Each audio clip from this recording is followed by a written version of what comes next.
Eu quero contigo trabalhar essa temática, unidade na missão. Para isso eu quero ler o texto de Josué, capítulo 1, verso 10 ao verso 18. Quero ler junto contigo. Vamos ler? Assim, Josué ordenou aos oficiais do povo: percorram o acampamento e ordene ao povo que prepare as provisões. Daqui a 3 dias vocês atravessarão o Jordão neste ponto para entrar e tomar posse da terra que o Senhor, o seu Deus, lhe dá. Mas as tribos de Rúben, de Gade e a metade da tribo de Manassés, Josué disse: lembre-se da ordem que Moisés, o servo do Senhor, deu a vocês, quando o Senhor, o seu Deus, lhes prometeu descanso e dar-lhes esta terra. Qual foi a ordem?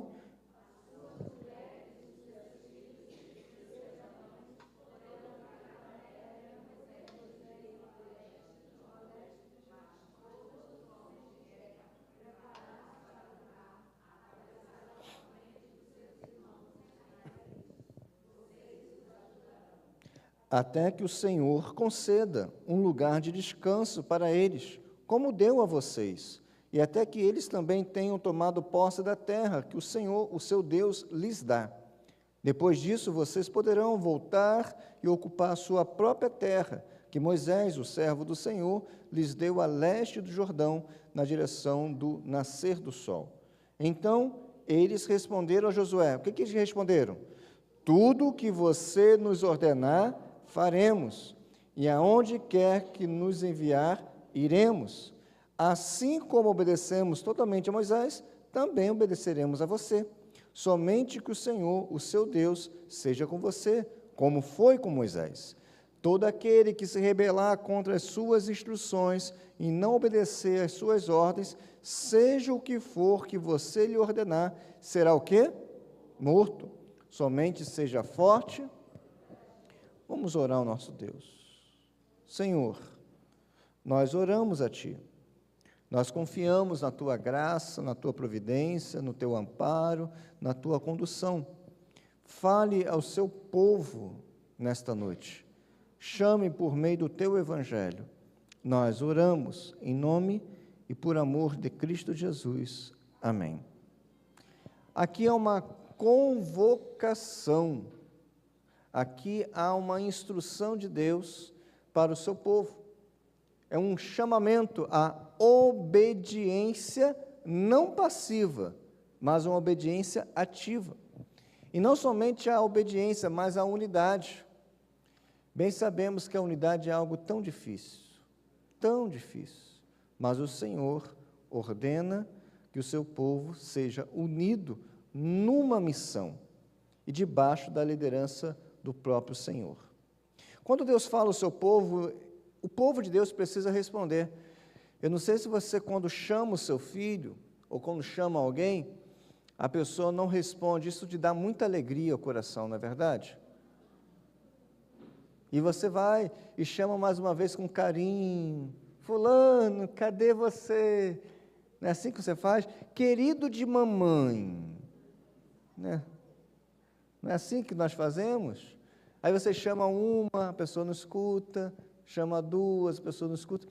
A vovó dizia que era ouvido de mercador. A pessoa escutava, mas não queria responder. Mas nós não somos assim com Deus, não é verdade? Quando Deus nos chama, nós devemos responder.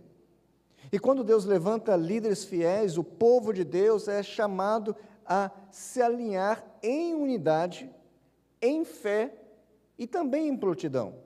É isso que nós vemos, nós enxergamos aqui no versículo 10 a 18 de Josué, capítulo 1. Até que Deus havia falado diretamente com Josué. Agora, no texto, Josué se levanta e começa a agir com base em quê? Naquilo que Deus disse. Então, ele fala ao povo, ele dá ordens ao povo e ele convoca o povo. É surpreendentemente que o povo, com toda a prontidão, responde com um sentimento e com uma atitude de submissão. Podemos dizer que esse trecho da palavra de Deus é um trecho extremamente poderoso para o retrato da dinâmica entre a revelação de Deus, ou seja, aquilo que Deus fala, a liderança espiritual e a obediência do seu povo. Seria uma tríade entre revelação, ou seja, o que Deus fala, como Deus estabelece uma liderança e como Deus chama o povo a obedecer. E nos mostra como o povo de Deus deve se organizar. O povo de Deus é organizado. Você é uma pessoa organizada. Os nossos adolescentes e jovens são organizados. Na sua casa não tem nenhuma roupa jogada, nenhum sapato jogado para o alto e outro para um canto, outro para o outro. Não existe isso. Tudo muito bem organizado. Os seus filhos são organizados. Amém ou misericórdia? Oh, Senhor, que isso não é uma realidade que se torne uma promessa. Mas o povo de Deus é organizado. Então Deus, Ele organiza o povo para entrar na terra prometida. E para isso Ele faz com que Josué instrua. É um tipo de jornada rumo àquilo que é a figura do reino de Deus. E diante disso eu quero trazer algumas grandes lições. Primeira, a prontidão, ou seja, a ação imediata da obediência. O verso 10 e o verso 11 retratam o seguinte: então Josué deu ordem aos príncipes do povo, dizendo: passai pelo meio do arraial e ordenai ao povo, dizendo: preparai-vos, porque dentro de 3 dias passareis este Jordão. O primeiro elemento que notamos é que Josué não hesita. Ele não fica inerte, ele age. Não sei se diante de uma situação crucial, de uma dificuldade, você já hesitou, já congelou. E às vezes isso pode acontecer. Mas Josué, ele trabalha. E a revelação recebida nos versículos 1 até 9, que já trabalhamos aqui, agora é transformada em ação. Deus fala para que Josué venha agir. Josué compreende que a fé não é contemplativa apenas. Fico olhando, vislumbrando. Mas agora eu preciso colocar em ação. A fé é prática. Não posso dizer que amo a Deus, não posso dizer que amo a Jesus, se eu não vivo para Ele. Então, que tipo de amor é esse? É um amor parcial, mas Deus requer de nós um amor total. Por quê, pastor? Porque Ele se entregou totalmente na cruz. E de acordo com o texto, Josué entende que as promessas divinas exigem preparo humano. Então, nós estamos falando de 2 avenidas que vão para a mesma direção: a vontade de Deus e o preparo humano. O termo passai, que é utilizado aqui no versículo, tem um tom diferente. Não é um tom comum. Na escrita no hebraico, é um tom de urgência. É uma urgência que mobiliza, é uma urgência que leva outras pessoas a estarem atentas também. É como se fosse o seguinte: imagine a situação, um fogo está pegando, a pessoa fala: sai daí, vamos embora, chama todo mundo. Não é somente um chamado individual, mas um chamado coletivo a uma atitude rápida. E a expressão preparai-vos é uma ordem bem direta, cirúrgica. Santifique-se, organize-se e estejam prontos. O que é isto? Isso ecoa a verdade que a graça não anula o esforço. O povo precisava se mover. Você já conheceu gente que diz ou dizia o seguinte: pode ficar tranquilo que Deus vai agir por mim. Sim, Deus vai agir, mas você precisa agir também. Lembram lá que era preciso pagar o imposto? Jesus disse: pegue o peixe. E foi lá o discípulo, pescou, pegou o primeiro peixe, e Jesus disse o seguinte: abra a barriga do peixe, e ali dentro da barriga do peixe, pegue o valor, o dinheiro para pagar o tributo por mim e por ti. O trabalho nosso é de pescar, o trabalho de Deus é colocar a moeda dentro da barriga do peixe. A nossa parte devemos fazer, mas muitos estão se omitindo só na dependência da graça de Deus. Ficar sentado, deitado no sofá, não vai fazer com que você consiga o trabalho. Vai buscar, prepare um currículo. Você conhece gente assim? Não olhe para o lado que pega mal. Nós confiamos nas promessas de Deus, mas não devemos ficar paralisados. Temos que agir. O povo se preparou, então se prepare também. Pastor, eu quero ser usado por Deus, eu quero ser um manancial da graça de Deus, eu quero ser uma espada afiada do Espírito. Então se prepare, estude a palavra de Deus, busque conhecer de Deus. Não deixe quando Deus chamar, pastor, Deus que chama capacita, mas Ele capacita ao longo da história.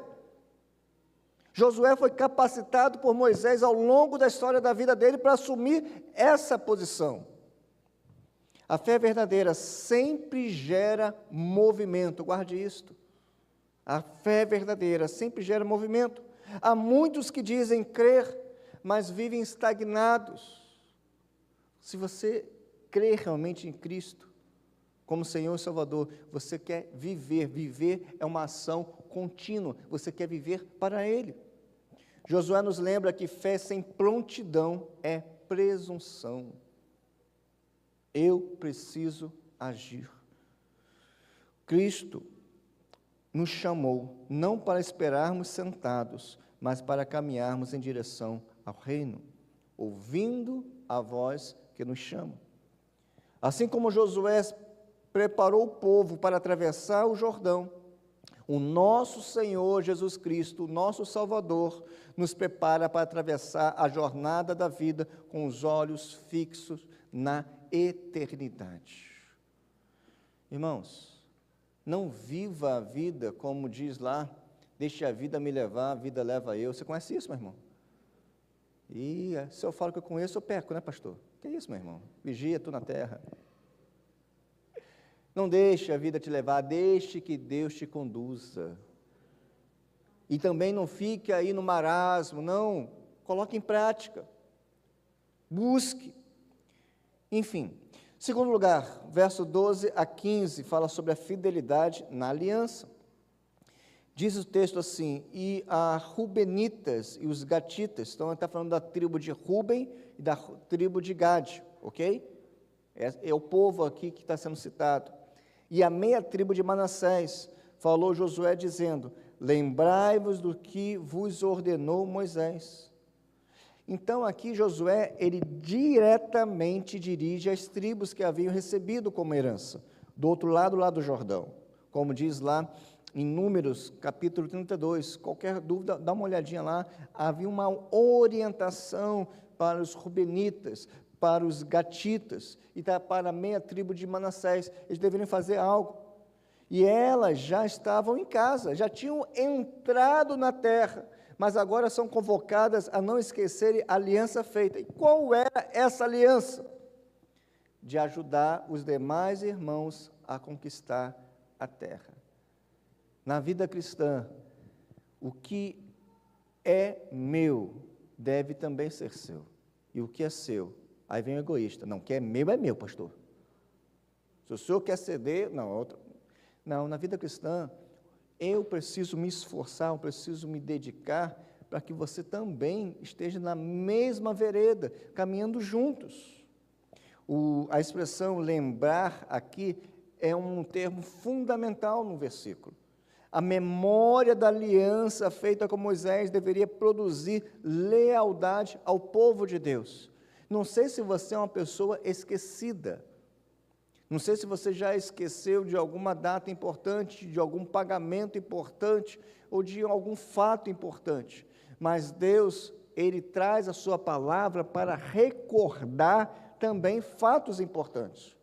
Mesmo que aquelas tribos estivessem confortáveis, não poderiam descansar enquanto os seus irmãos ainda estivessem em batalha. Lá, tribo de Ruben, tribo de Gade e a meia tribo de Manassés já estavam alocados. Eles não deveriam agora ficar vivendo a vida deles como se os seus irmãos não estivessem passando por dificuldade. Eu não posso olhar a penúria, a dificuldade que o meu irmão em Cristo está passando, uma pessoa ao meu lado está passando, e passar de lado e não ajudar. Isso não é o comprometimento que a Bíblia exige de nós. Eu não posso ficar confortável na minha casa, tendo um alimento à mesa, se eu sei e posso mudar a realidade do meu irmão que não tem um alimento à mesa. É responsabilidade minha e sua fazer essa diferença. Não é manter um assistencialismo, é diferente, mas é ajudar a pessoa, como alguém já disse, ajudar a pessoa a aprender a pescar, para que ela tenha autonomia na próxima oportunidade. Na igreja não há espaço para o egoísmo espiritual. Não podemos descansar enquanto os nossos irmãos estão lutando. Quais são as lutas que os seus irmãos estão passando? Quais são as lutas que os meus irmãos estão passando? Será que eu sei? Só saberei se eu estiver na luta junto com ele. Só saberei se eu estiver perto dele. Só saberei se eu estiver orando com ele e por ele. A missão que Cristo nos deu não é uma missão individual, ela é coletiva. A fé cristã nos chama a carregar, o texto diz lá de Gálatas, uns aos outros e a batalhar juntos. Só que ao invés de batalhar juntos, queremos batalhar uns com os outros. Como disse o poeta do pré-socrático, vai dar ruim. Vai ser complicado, meu irmão.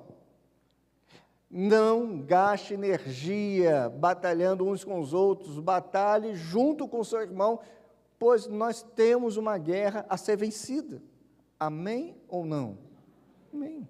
A verdadeira maturidade espiritual se expressa na solidariedade da missão.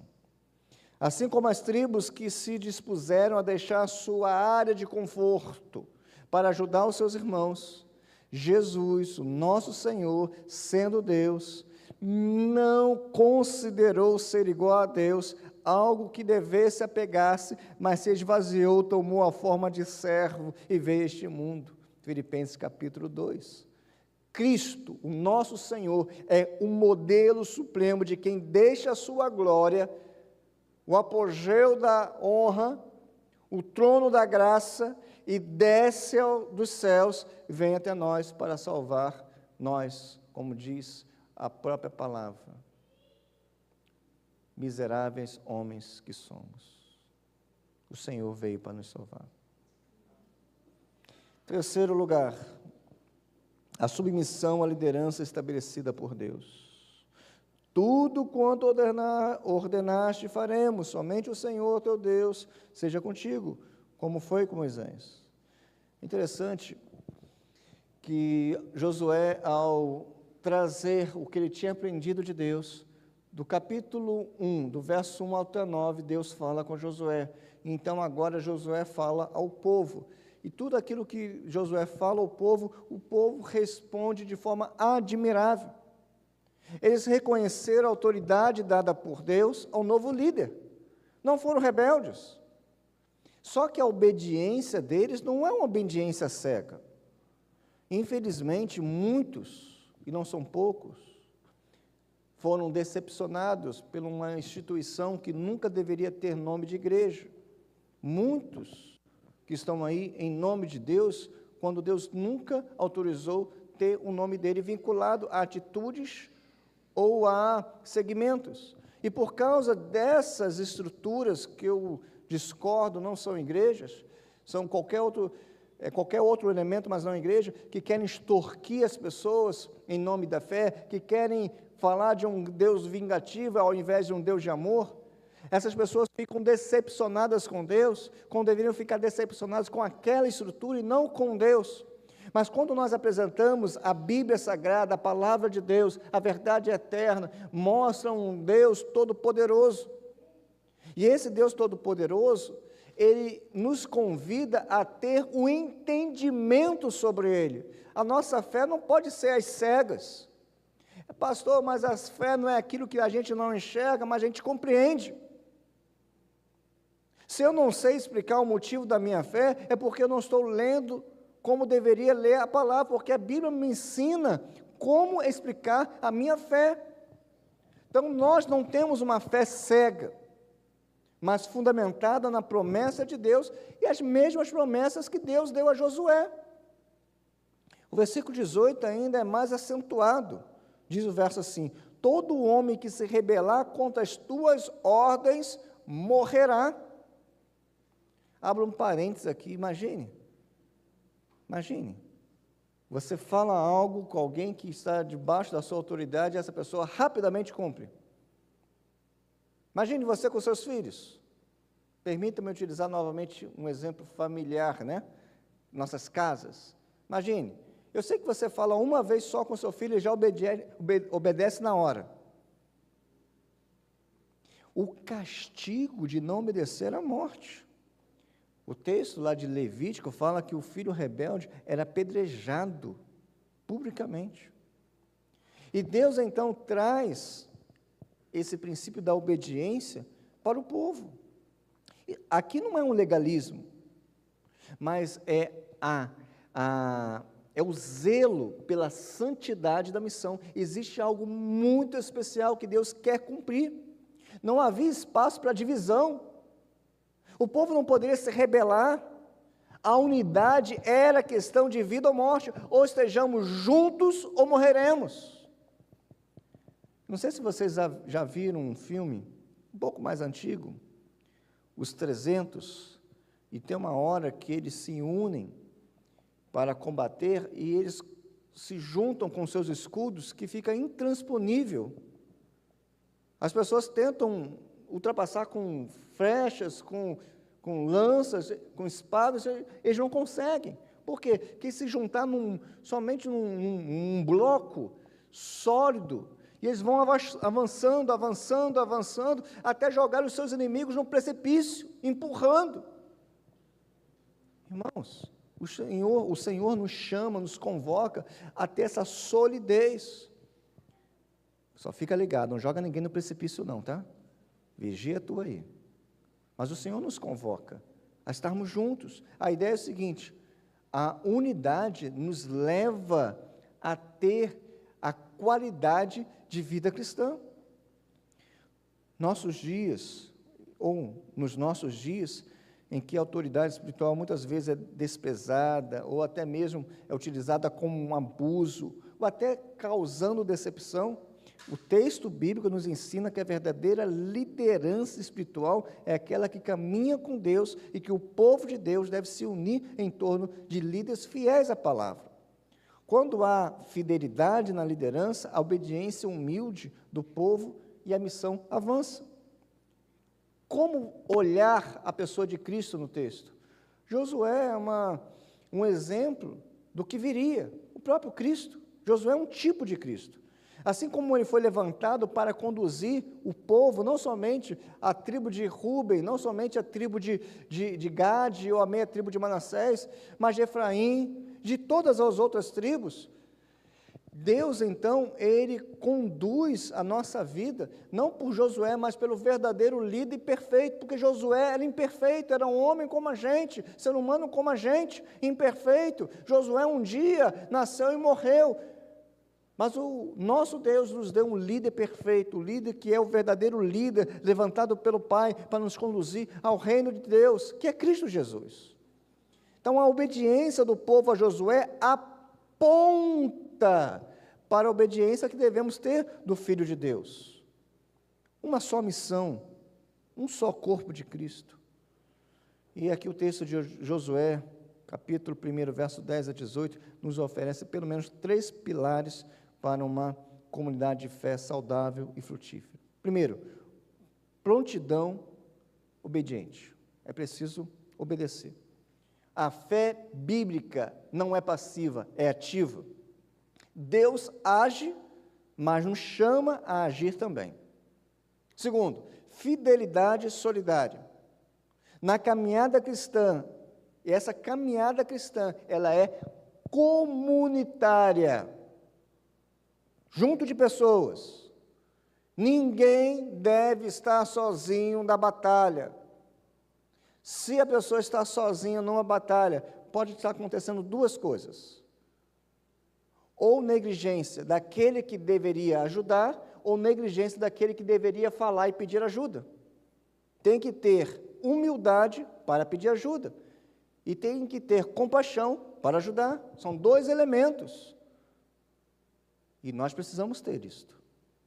Terceiro, submissão piedosa.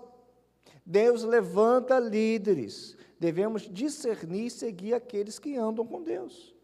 Então, termino dizendo o seguinte: essa narrativa bíblica aqui que lemos, relemos, e você está lendo sempre, aponta para uma realidade ainda mais profunda.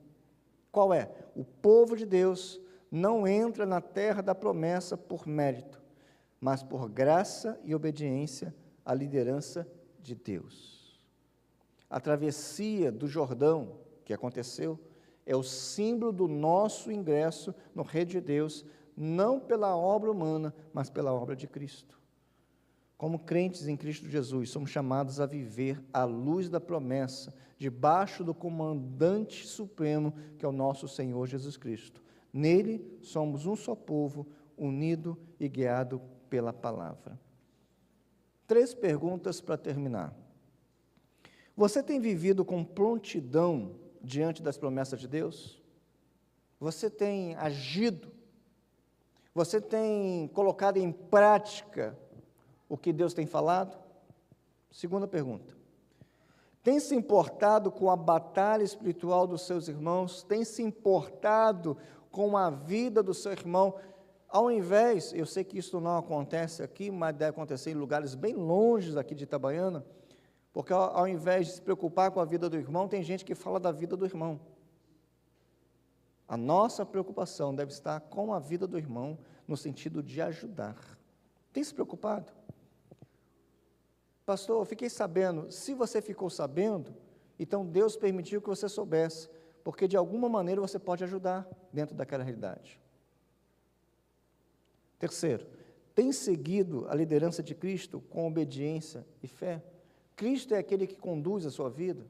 Cristo é aquele que tem autoridade máxima. É Ele que dá a última palavra nas suas escolhas. É Ele que dá a última palavra na sua vida, na totalidade, na esfera de vida que você tem.